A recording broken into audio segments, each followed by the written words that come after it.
Hi everyone, I welcome you all to this lecture. आप सबका स्वागत है इस क्लास में. Today is preamble. आज हम preamble पढ़ने वाले हैं. Preamble has been the most important topic in Indian polity. Indian polity का सबसे important topic almost preamble ही रहा है. When it comes to prelims specially. Prelims की जब बात करते हैं because there are so many terms and even in essay की भी अगर हम बात करें तो बहुत सारे टर्म्स हैं प्रियम्बल में on which individually essays can be formed. तो that is why we are going to study preamble today. ये थोड़ा सा रिकॉर्डेड लेक्चर रहेगा. कुछ lectures would be initially recorded, the small chapters would be recorded. Why? Because first right now I am going through body ache का issue. I had fever last few days पहले and अब body ache वाला issue चल रहा है. So it's very hard for me to sit continuously for 2 hours. That is why the small chapters I am picking them up and completing and finishing them and in the recorded format. The most important chapters, fundamental rights, है ना, then your parliament, high court, supreme court, all those important chapters would be live. Okay, so let's get started. शुरू करते हैं. Thank you so much for answering the questions that I gave you for practice. So you guys are writing answers. That is the most wonderful part, ठीक है, of this batch कि there are 10-15 students out of the 56 students who are writing consistently and checking your answers is a you can say blessing for me. मेरे लिए एक blessing है आप लोगों के आंसर्स चेक करना, because then I can correct you. I can know at what level you have started and after the end of the batch at what level you have reached. तो वो journey आपके साथ spend करना और देखना, that is a blessing in itself. तो those of you are not consistently writing, please start writing. It is something that is going to help you in the long run. ठीक है, ये मत सोचो syllabus हो जाएगा तब करेंगे, तब नहीं होगा कुछ, तब सिर्फ पैनिक होगा और एंग्जाइटी होगी. Okay, let's get started. शुरू करते हैं.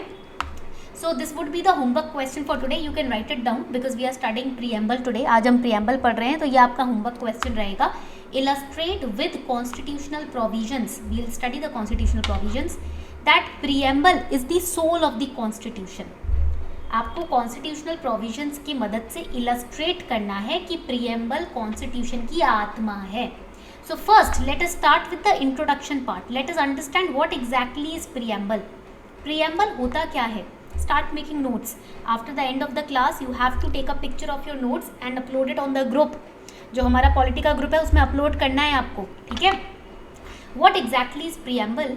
It is, write it down, it is an introductory. It is an introductory statement. Preamble basically एक introductory statement है. I had given this question to a lot of students on my channel, Telegram channel, and students were writing preamble is the conclusion of the constitution. No, it is not a concluding statement. It does not come at the end of the constitution. It is an introductory statement in a document, in any book, in any document. The first page that you see is kind of preamble which is telling you about the objective of the book, why this book has been written, है ना. Similarly in the constitution, preamble is the introductory statement which will explain to you constitution's philosophy. Write it down. Constitution's philosophy and objective. Constitution की philosophy और objective आपको कैसे पता चलेगा? Preamble के through पता चलेगा. You will come to know about the philosophy of the constitution, the objective of the constitution through the preamble. And in a constitution, write it down, लिखो कि constitution was framed by the constitution framers, है ना. Framers थे ना constitution के. Head was doctor B.R. Ambedkar. So constitution's intention can be known through preamble. Constitution को बनाने के पीछे का इंटेंशन क्या था? What was the intention behind making the constitution is explained through the preamble. What was the history behind the creation of the constitution? That can be known through preamble.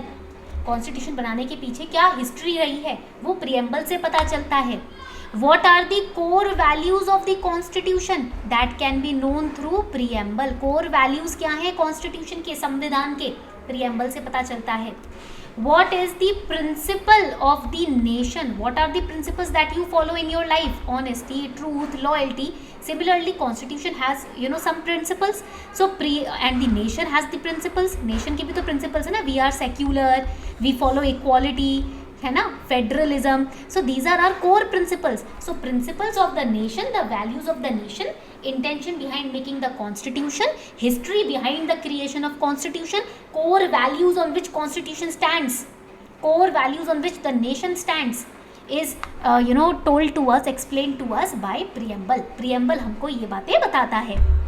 So preamble, basically write it down, this preamble, it gives you an idea, basic idea of what? ये basic idea देता है, but किसका basic idea? Basic idea of the source of constitution, ठीक है. Second, nature of Indian state, that is India का nature क्या है, ठीक है. As a state, what are our nature? What is our nature? Statement of its objectives. What is the objective of our nation? What is the objective of our constitution? And date of the adoption of constitution. Date of adoption of constitution. किस date को हमने constitution का adopt किया था. This is the basic idea that we get through the preamble. ये हमको preamble के through पता चलता है. तो I hope you have created this flow chart. Flow chart बना लिया, basic understanding हो गई. This will form the introduction of the answer. ये आंसर का introduction होगा, ठीक है. So I hope यहाँ तक point आपको clear हो गया. Now let us understand the history of the preamble. अब समझते हैं कि preamble की basic history क्या है. So I hope you have noted this down so that I can change the slide. ठीक है, मैं एक बार slide change कर देती हूँ. उम्मीद करती हूँ आपने ये note down कर लिया है, ठीक है. If you have not noted down, please take a screenshot. इसका एक screenshot फटाफट से ले लो. All right, ले लिया सभी ने? Okay, so now I am erasing this. ठीक है. Now let us understand. अब समझते हैं कि preamble की हिस्ट्री क्या है, ठीक है. तो यहाँ पर हम नोट बनाने वाले हैं. We are going to make the note of history of preamble. When we talk about the history of preamble और when we talk about the history of the constitution, we need to remember there are certain ideals, ठीक है. हमको पता है कि कुछ ideals होते हैं, ideals on which the preamble is based on. There are certain ideals on which the preamble is based on. For example, your father has certain ideals in his life. Your mother has certain ideals in her life, है ना, that I will be loyal to my husband, I'll take care of my children, I'll be financially independent, I'll take care of the house, I'll fill this house with love and care and respect. Same way, your father must have some ideals कि I'll be honest in my duty towards my wife, my children and towards the place that I work for, है ना. I'll be loyal, I'll teach my children how to be truthful, how to be honest. These are some core values, some ideals. Similarly, there are ideals behind the preamble, and these ideals, write it down, they were laid down by Jawaharlal Nehru. They were laid down by Jawaharlal Nehru. Through which, through what? Through the objectives resolution. ये आपने modern history में पढ़ा होगा. तो Jawaharlal Nehru brought up 10 objective resolutions. Basically they were brought up in 1920s के time पर, 1910s के time पर ये आए थे, but finally we adopted them in 1947. These objectives resolutions contain 10 points. 10 points on which we in India as a nation will lead itself, will take command, take charge. Jawaharlal Nehru को एक opportunity दी गई थी British government के द्वारा कि चलो आप अपने ऑब्जेक्टिव्स बताओ, आपको कैसा संविधान चाहिए. The British government asked the Congress party, you tell us what kind of constitution do you want, and Jawaharlal Nehru brought about objective resolutions, 10 points, which listed down the ideals on which our constitution should stand on. ठीक है. And these objective resolutions were adopted by Constituent Assembly on Jan 22nd 1947. Jan 22nd 1947 को इसको adopt किया गया, ठीक है. They were enforced through the preamble, okay, and basically they became the ideal on which the preamble has been established. अब ये जो objective resolution है या ये जो preamble है, ठीक है, this preamble basically, write it down, is not enforceable in courts. They are not enforceable in courts. What does it mean? अब इसका मतलब क्या होता है? That means कि you cannot go about in the Supreme Court or High Court by claiming कि somebody has violated the preamble, somebody has violated the points listed in the preamble. No, आप court में जाके उनको enforce नहीं करा सकते, ठीक है. Objective resolutions, that means preamble is listing down the objectives of the constitution. Constitution का purpose क्या है? कॉन्स्टिट्यूशन किस प्रिंसिपल पे बेस्ड है, बस वही प्रीएम्बल हमें बता रहा है.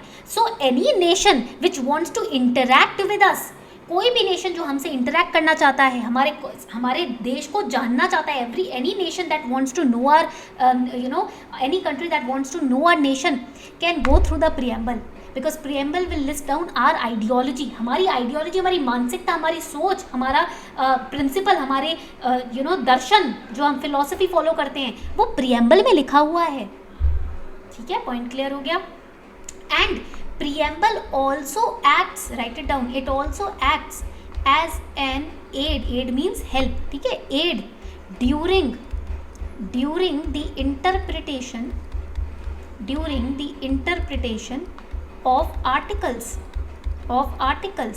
when the language is found unambiguous. मतलब अगर लैंग्वेज किसी भी आर्टिकल की क्लियर नहीं है कॉन्स्टिट्यूशन में तो हम प्रीएम्बल का हेल्प लेते हैं उनको समझने में. ठीक है, यहाँ तक पॉइंट क्लियर हो गया सभी को. That is the soul purpose of preamble, वो पर्पस हो जाता है प्रीएम्बल का. तो ये हमने हिस्ट्री समझ ली, प्रीएम्बल की इंट्रोडक्शन हमने समझ लिया.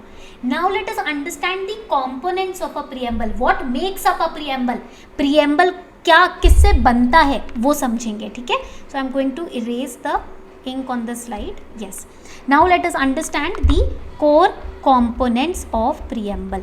ठीक है, ये बेसिक हम प्रीएम्बल समझ रहे हैं जो प्रीलिम्स के लिए इंपॉर्टेंट है, इवन मेंस के लिए इंपॉर्टेंट है. ठीक है, now first important aspect you have to remember, it is indicated by preamble what is the source of our constitution, है ना.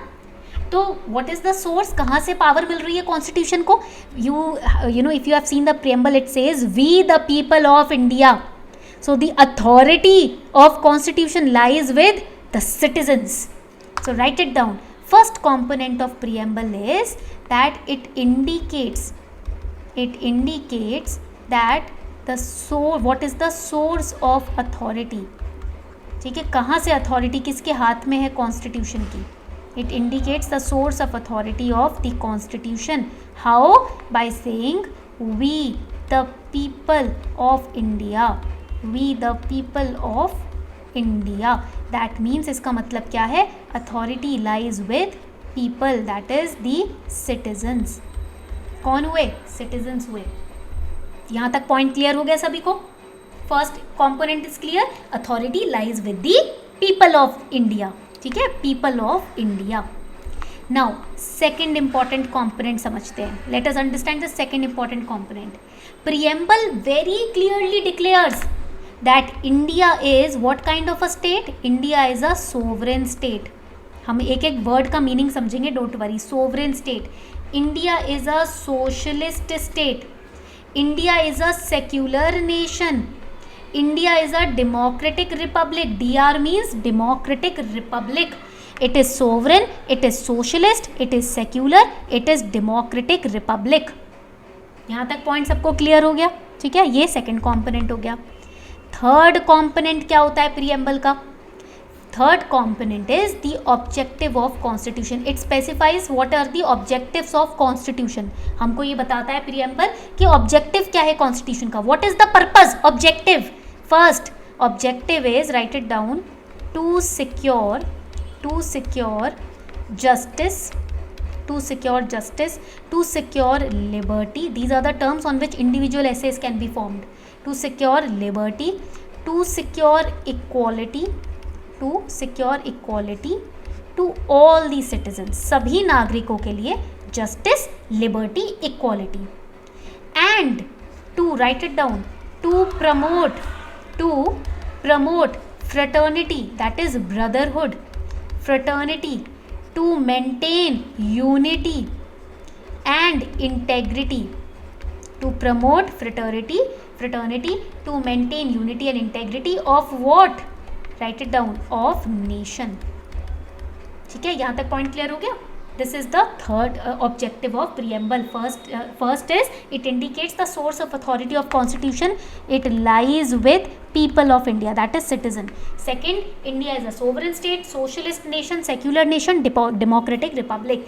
Third is preamble states the objectives of constitution: to secure justice, liberty, equality for all citizens, to promote fraternity, to maintain unity, to maintain integrity of nation, Now the fourth important component of the preamble is the date which is mentioned in the preamble, that is when it was adopted, date of adoption of preamble. It is the fourth component which is November 26, 1949. ये point याद रखना है, you have to remember this point. ठीक है, so this is basically the components. Flow chart बना लिया सभी ने. अब एक एक वर्ड को we are going to understand. ठीक है, justice, liberty, equality, sovereign, socialist, secular, democratic, republic, these points we need to understand. I'll also share a recorded lecture I made on NCERT which talked about the preamble and basic constitution के बारे में बात हुई थी, उसमें मैं वो आपके साथ शेयर करूँगी so that you can understand more about the preamble. ठीक है, पॉइंट क्लियर हो गया. इसको आप 1.5x पे देखोगे, फटाफट से आपको क्लियर हो जाएंगी चीज़ें. चलो, लेट्स मूव अहेड. तो I hope you have taken a screenshot और created a flow chart of your own. चलो, now coming on to the next aspect of the preamble, that is what are the key words or key topics which we have to prepare for prelims. ठीक है, in the preamble first key word was we the people, है ना, पढ़ा था ना हमने, we the people of India, we the people of India. This was the first important topic. Now this means कि the sovereignty, ultimate sovereignty of people of India, ठीक है, ये रिप्रेजेंट करता है. This line in the preamble, this opening line in the preamble represents the ultimate, right it down, the ultimate sovereignty of citizens और people of India, ठीक है. Now what is sovereignty, इसका मतलब क्या होता है ये समझ लेते हैं. I will use another ink for this, just give me a second. हाँ, तो सोवरेंटी का मतलब क्या होता है. It basically means, write it down, the independent authority.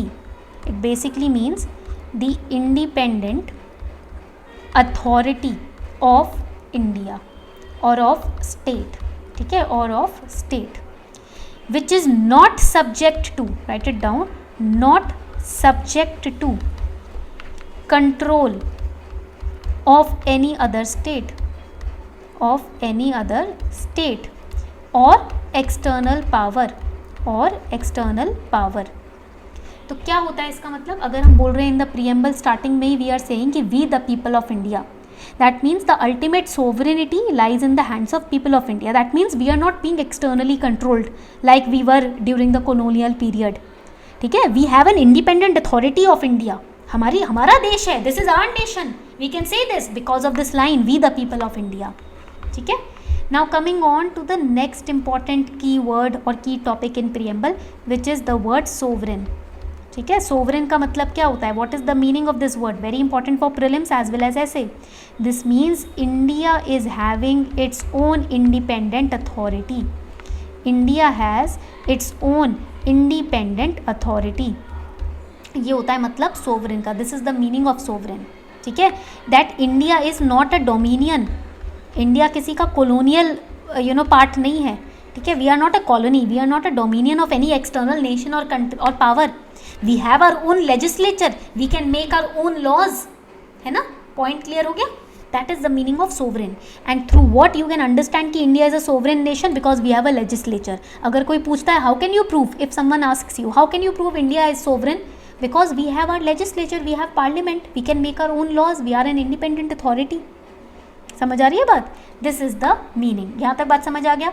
Sovereign के बाद the word we used was socialist. What exactly is the meaning of socialist. Socialist का मतलब क्या होता है. This term means achievement of, write it down, it means achievement of socialist ends through democratic means.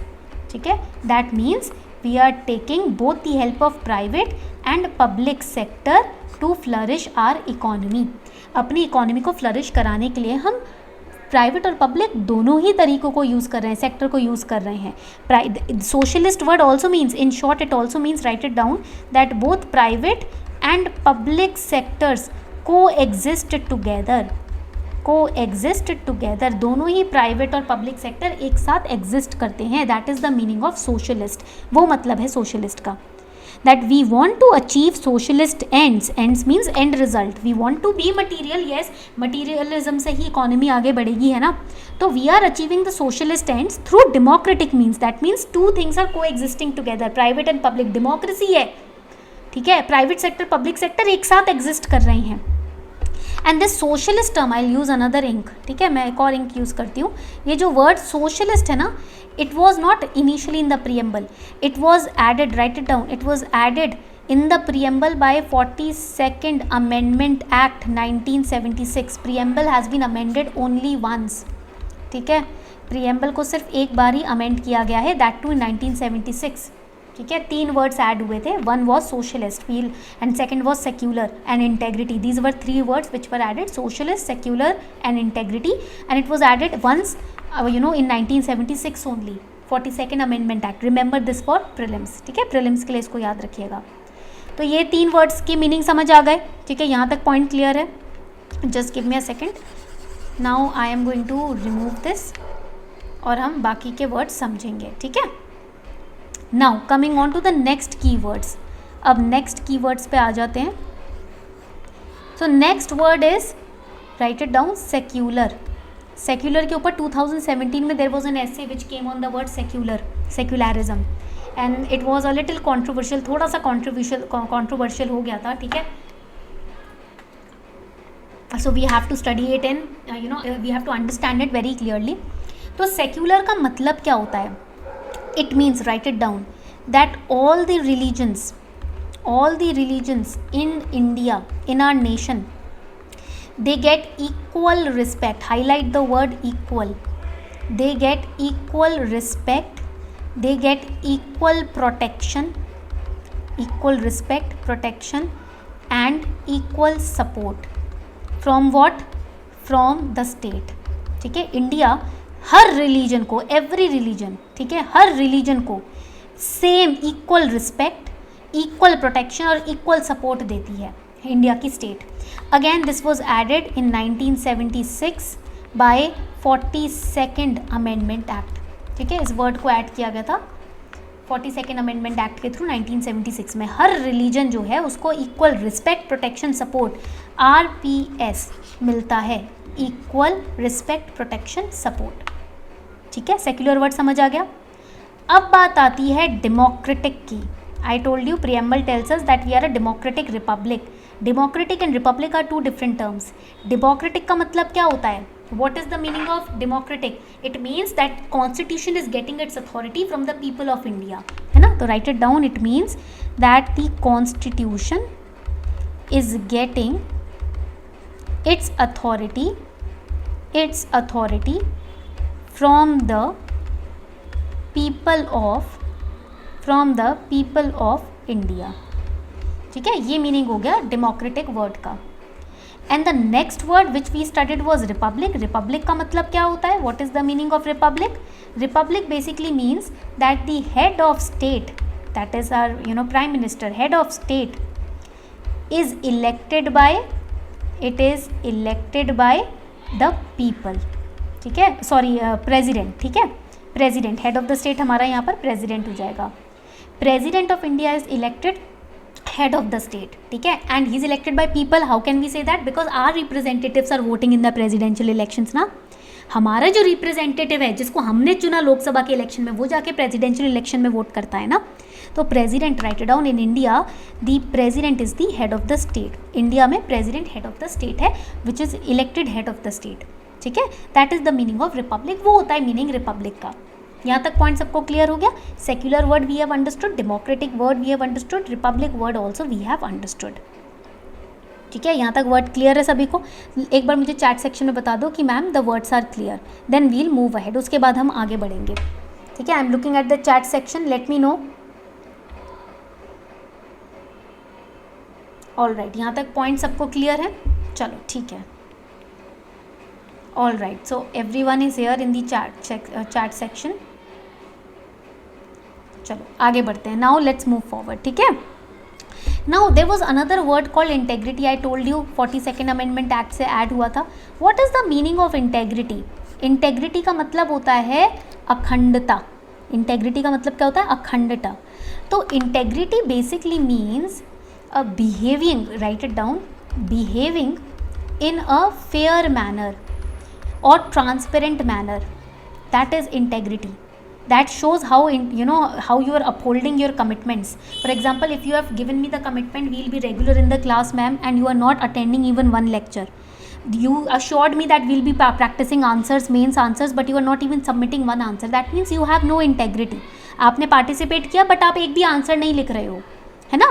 तो जब आप transparent और fair manner में काम करते हो, if you have strong moral principles, ठीक है, so that means integrity. So our constitution is transparent and fair, that is why this word was added. हमारा संविधान ट्रांसपेरेंट है, फेयर है, भारत की अखंडता को प्रदर्शित करता है. हम we are not breakable, that is shown by the constitution. That is the meaning of integrity. वो होता है मीनिंग इंटेग्रिटी का. This integrity word is also important for ethics. Ethics के लिए भी बहुत इंपॉर्टेंट है. As a civil servant you have to incorporate the values of honesty, sympathy, empathy and integrity in your service. Quality of being honest, quality of being strong, strong minded, having strong moral principles, that is the meaning of integrity. वो meaning हो जाता है integrity का. तो यहाँ तक points clear हो गए, ठीक है. आगे बढ़े, चलो ऑब्जेक्टिव समझ ले. प्रीएम्बल किस लिए बनाया गया? All right. Now moving ahead toward the objective. Component समझ लिया, कीवर्ड्स हमने समझ लिया. अब समझते हैं कि ऑब्जेक्टिव्स क्या हैं. तो I told you, write it down, objectives, ठीक है, हेडिंग लिख लो, ऑब्जेक्टिव्स.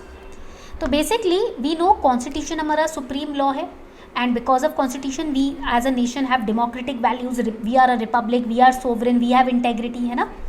तो मेन ऑब्जेक्टिव क्या है? Main objective is to promote, main objective is to promote harmony in the nation, that is in the nation, that is the main objective of preamble, कि भाई, और of the constitution, कि हमको harmony, एकता promote करनी है, ठीक है. But how can we achieve those objectives, ठीक है. So there are certain factors through which we can achieve the objectives. What are these factors? First is justice, ठीक है, पहला फैक्टर हो जाता है justice. We know if there is no justice in a nation there would be no democracy. आपको पता है ना, जस्टिस नहीं होगा तो डेमोक्रेसी किस बात की? There will be no law and order etcetera. तो to maintain order in the society, write it down, to maintain order and lawfulness where in the society, to maintain order and lawfulness in the society, we have certain components. For example, fundamental rights, for example DPSPs, है ना. we use them to promote order and lawfulness in the society, ठीक है. and basically that ensures justice. Fundamental right and DPSPs only ensure justice. If fundamental rights are violated you can easily go to Supreme Court or High Court to gain justice, to gather justice, है ना. अपने लिए justice लेने के लिए fundamental rights और DPSPs के through ही तो पता चलेगा क्या हमारी राइट्स हैं, क्या वायोलेट हुई हैं, कहाँ जस्टिस चाहिए, where do you need justice. You will get to know that through your fundamental rights, through DPSPs. So justice is divided into three types. One is known as social justice, second is known as economic justice, third is known as political justice. ठीक है. Social justice means justice on the grounds of caste, gender, religion, creed, ठीक है, उसे हम social justice की category में डालते हैं. That falls under social justice category. Economic justice, no discrimination on the criteria of wealth, no discrimination on the basis of income, that is economic justice. कि आप इकोनॉमिक स्टेटस के criteria पे basis पे या फिर आप फाइनेंशियल क्राइटेरिया पे, wealth, income के बेसिस पे किसी को डिस्क्रिमिनेट नहीं कर रहे हो. If you are not allowing someone to enter into your restaurant because his salary is 50,000 per month and you are allowing someone to enter into your restaurant just because his salary is 1 lakh पर month, that is आप उसको क्या बोलोगे, you are violating economic justice. ठीक है, point clear हो रहा है. That is economic justice. Every person must be paid equally for equal position. If I am let's say coming from a average financial background, somebody is coming from a rich background and we are working on the same position in a company but I am being paid less just because of my background, that is wrong. That means you are violating my economic justice. Political justice means that all the people in India have equal, fair and free right to vote, to participate in political opportunities, to stand in elections. and even you can stand into elections, even you can think of representing your nation through politics. Why? Because of political justice that is prevailing in the economy, in the country. ठीक है, political justice मतलब क्या है, आप भी political opportunities में participate कर सकते हो इररिस्पेक्टिव ऑफ योर बैकग्राउंड. ठीक है, ये 3 पॉइंट समझ आ गए सभी को. Next factor is equality. Next factor क्या आता है हमारा, इक्वालिटी आता है. इक्वालिटी का मतलब क्या होता है, समानता, है ना. इक्वालिटी का मतलब होता है समानता, when everyone is treated equally. ठीक है, nobody has special privileges. Equality means what, no special privileges. किसी को कोई स्पेशल प्रिविलेजेस नहीं दिए जाएंगे जस्ट बिकॉज वो अमीर है या वो अच्छे बैकग्राउंड से है. All the people will be given equal opportunities. सबको एक समान अपॉर्चुनिटीज मिलेंगी.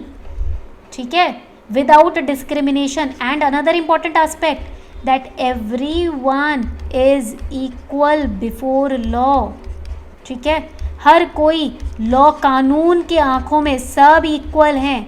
भले ही तुम सलमान खान हो या भले ही तुम कोई और नॉर्मल आदमी हो, भले ही तुम एक एक्टर हो, भले ही तुम एक नॉर्मल सिटीजन हो. ठीक है, आप सब क्या हो, इक्वल हो. किसी को किसी के साथ कोई स्पेशल प्रिविलेज नहीं दिए जाएंगे किसी को. In the eyes of law you all are equal. आप सब एक हो. Okay, these were the first two factors. Third factor आ जाता है हमारा लिबर्टी. लिबर्टी के ऊपर प्रीलिम्स में question was asked. Students, they misunderstand liberty. Liberty basically means what? Freedom to do anything? No. Liberty means, write it down, freedom for people. This is the diagram of people. Freedom for people to choose their way, to choose their way of life. Freedom for people to choose their way of life. To have, write it down, to have their own political views. To have their own political views. आप अपने political views रख सकते हो. If you are not supporting any party, that is your views. You have the freedom to do that. Point clear हो रहा है? If you do not have alignment towards your own towards a certain political leader, that is okay. Nobody is going to jail you. आप free हो, liberty है. आप अगर किसी के साथ आपके व्यूज़ अलाइन नहीं हो रहे, आप बोलो इस बात को, या आप ज़रूर, कोई फोर्स नहीं करेगा आपको. Nobody is going to force you to align your self to a certain political representative. No. ठीक है, that is the meaning of liberty. But again liberty is restrictive. ठीक है, there is a limit which is put on liberty by law. ठीक है, ये नहीं है कि you can do any thing on the cost of other people's lifes. ठीक है, लिबर्टी का मतलब ये भी नहीं कि भाई बिल्कुल ही फ्रीडम है, मैं किसी की भी गाड़ी को तोड़ दूंगा, किसी के घर में घुस जाऊंगा. नहीं. ठीक है, तो liberty is also restricted by law. Remember this for prelims. ठीक है, a person can do anything but in the limit which is set up by the law. ये लक्ष्मण रेखा है जो लॉ ने क्रिएट की है. आप कुछ भी करो बट इस लक्ष्मण रेखा के अंदर. ठीक है, this is the circle which law has created. You have the liberty to do anything but by staying in this circle. ठीक है, यहाँ तक पॉइंट क्लियर हो गया सभी को. तो ये लिबर्टी का एस्पेक्ट हो जाता है. Now I am going to erase this. I hope आपने ये सब लिख लिया है. Yes, now the next important factor is fraternity. Next factor आ जाता है फ्रेटर्निटी. फ्रेटर्निटी बेसिकली मतलब क्या होता है, ब्रदरहुड, भाईचारे की feeling, the feeling of brotherhood. ठीक है, basically fraternity comes out of emotional attachment. ठीक है, emotional attachment. When you go to let's say US, ठीक है, and there you find any Indian, वहाँ कोई इंडियन मिल जाता है, तो you will have that emotional attachment. You don't know that person is complete stranger for you, but because that person is Indian you will have that brotherhood वाली feeling with that person, है ना. So fraternity means emotional attachment with the nation and all the people of the nation. ठीक है, nation के साथ. When you see an Indian flag overseas, तो that feeling of brotherhood, emotional feeling वो generate होती है ना.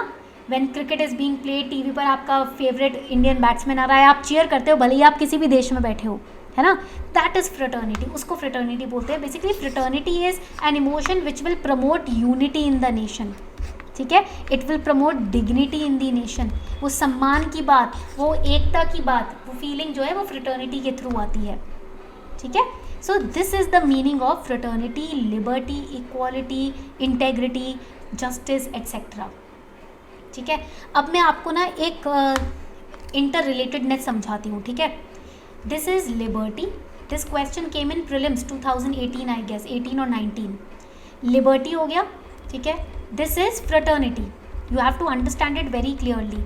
This is fraternity, this is equality, ये हो गया आपका इक्वालिटी। ठीक है, दीज थ्री आर इंटरकनेक्टेड, ये तीनों इंटरकनेक्टेड हैं। ठीक है, I use another ink, just give me a second, मैं दूसरा इंक यूज़ करती हूँ। Yes, now when we look at liberty, जब आप लिबर्टी को देखते हो, you cannot, write it down, you cannot separate liberty from equality। ठीक है, आप इक्वालिटी से लिबर्टी को सेपरेट नहीं कर सकते। So here I am tagging equality and liberty together. ठीक है, लिबर्टी और इक्वालिटी को मैं साथ में कर रही हूँ। Nor can liberty and equality be separated from fraternity. So liberty and equality cannot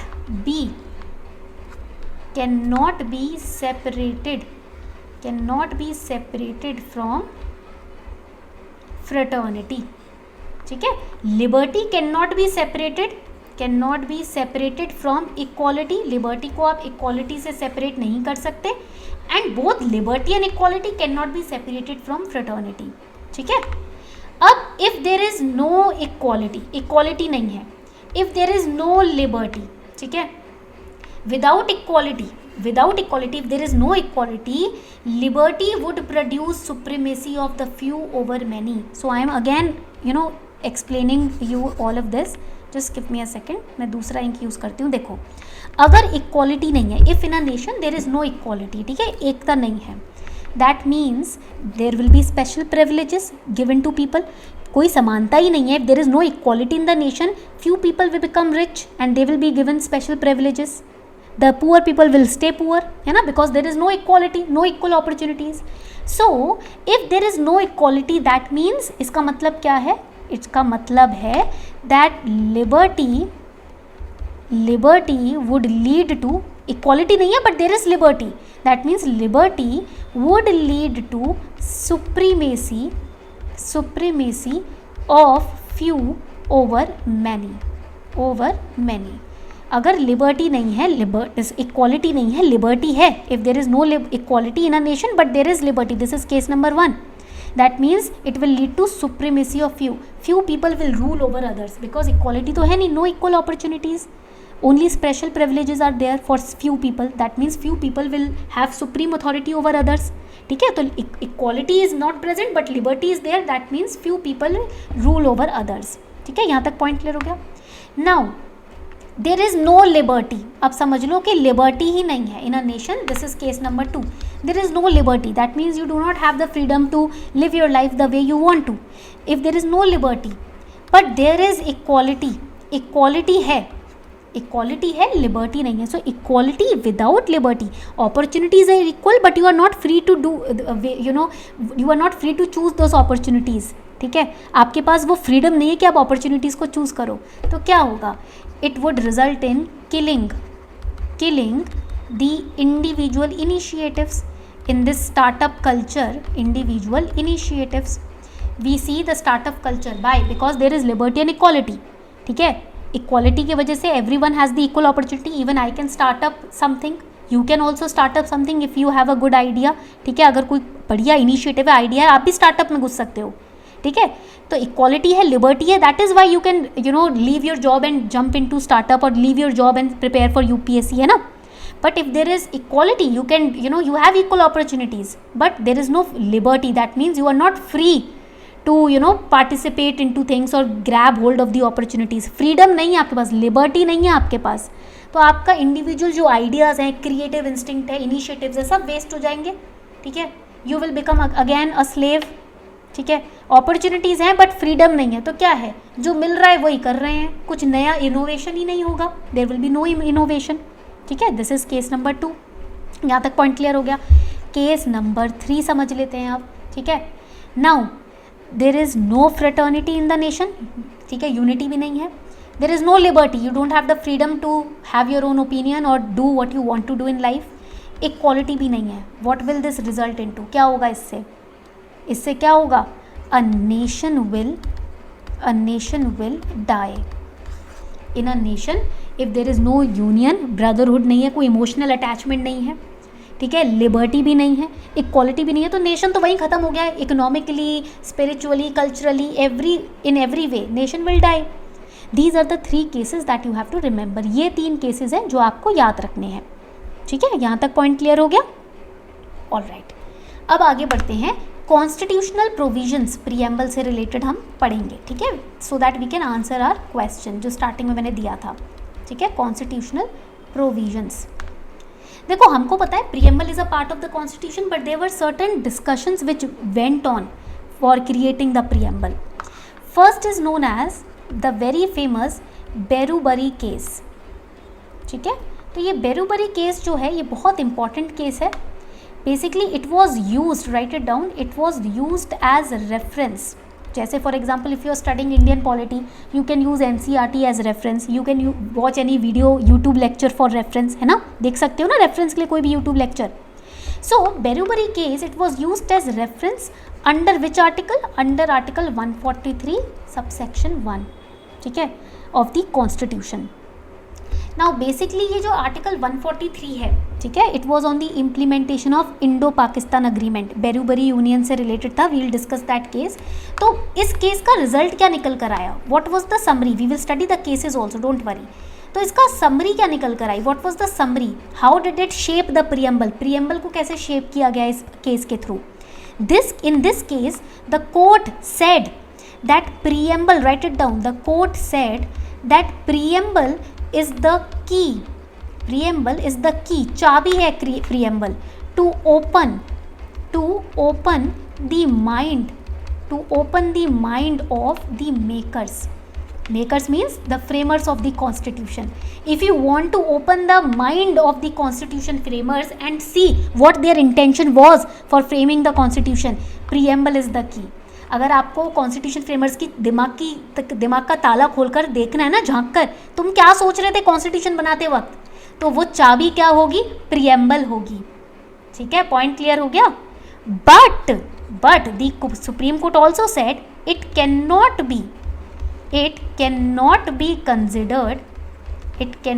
be considered as the part of constitution. It is just a key. ये दरवाज़ा थोड़ी है. It is not the door. It is the key. ये तो चाबी है. The key is separate from the door, है ना.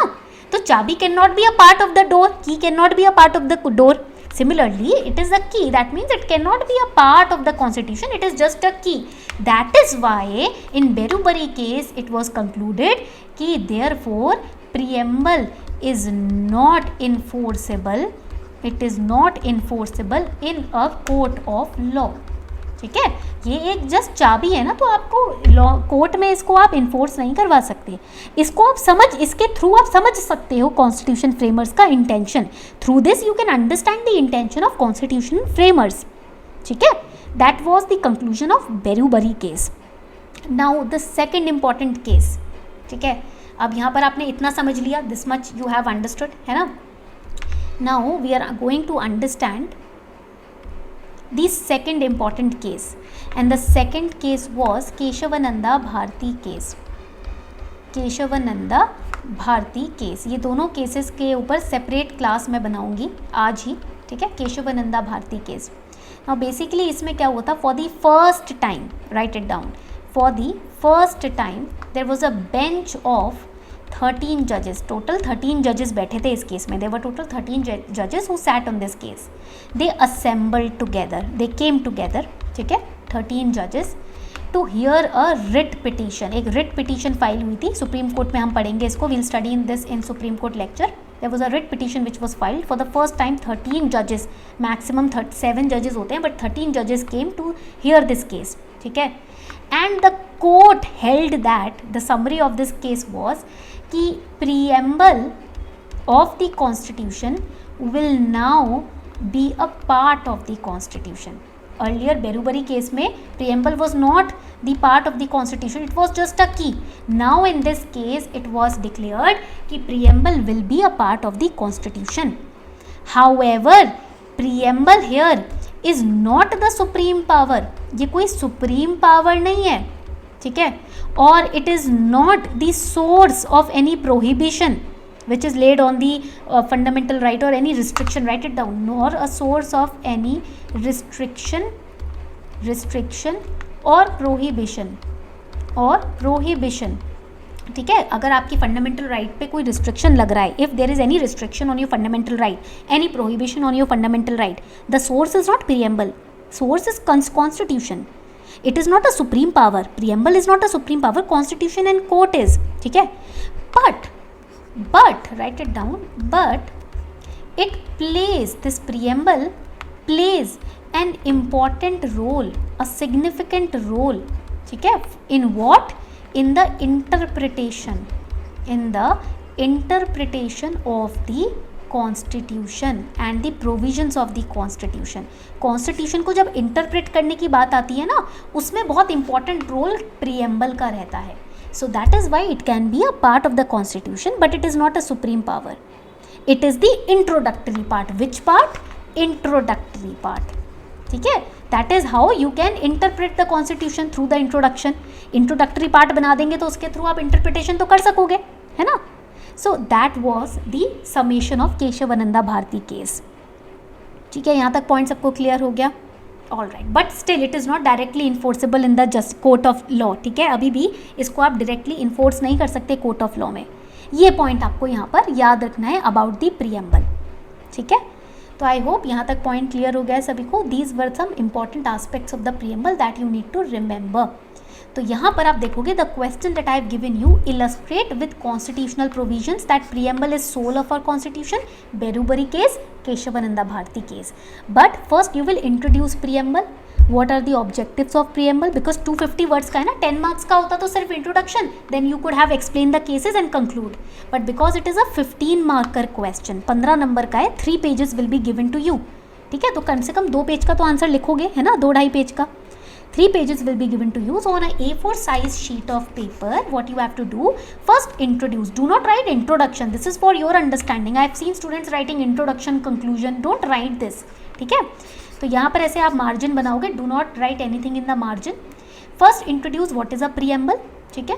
And then list down the objectives of the preamble and then introduce the Kesavananda Bharati case and the Berubari case.